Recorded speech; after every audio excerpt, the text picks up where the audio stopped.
grands enjeux sans doute de la crise que nous traversons, ça va être pour chacun d'entre nous d'arriver à trouver une posture qui relie l'extérieur et l'intérieur, sans rien opposer.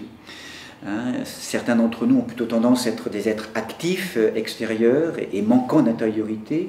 D'autres parfois vont être trop rêveurs, en tout cas d'une contemplation qui peut peut-être parfois nous arracher ou nous séparer d'une forme de réalité, de principe de réalité.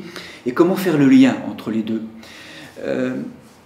C'est sans doute l'un des grands enjeux pour chacun d'entre nous aujourd'hui.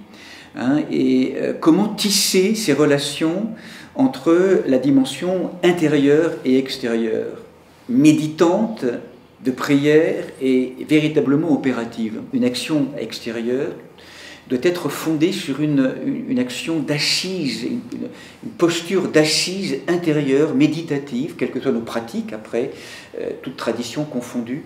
Revenir au cœur profond, revenir à cette assise profonde, respirer dans le Saint-Nom, dans des pratiques dévotionnelles ou simplement de non-dualité, d'observation de ce qui est là. Parce que toute action qui ne serait pas sous-tendue par une posture intérieure de méditation ou d'assise pourrait devenir agitation. Et ça, parfois, c'est ce qui peut menacer certains mouvements militants, trop extérieurs, et dans lesquels, finalement, on finit par s'épuiser. Donc, comment tenir méditation et action?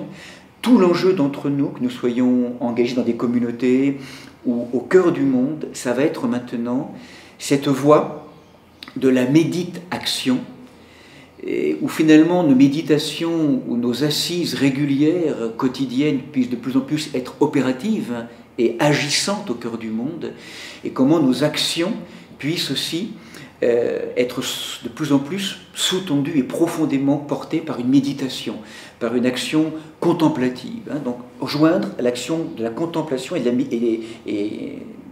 joindre l'action et la contemplation.